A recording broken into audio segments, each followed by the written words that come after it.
Who the hell is Aaron Taylor-Johnson?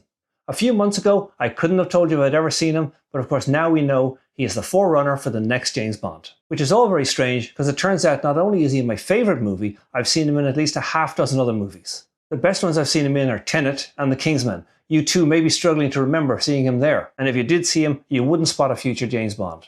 The only movie I've seen since I realised who he is the movie Bullet Train, which is a kind of light-hearted, enjoyable thriller. So let's take a brief look at the clothing he's wearing in this movie. Let's start with his Gun Club check topcoat. It's a black and brown Gun Club check with a beige background. Single-breasted coat with Ulster-style collars, has 4 large buttons on the front, slanted hand pockets, and raglan sleeves, that is a kind of rounded sleeve. And he's also wearing in it one very nice blue striped 3-piece suit. However, this is still very much not a James Bond suit. It's a little too blue and a little too stylish.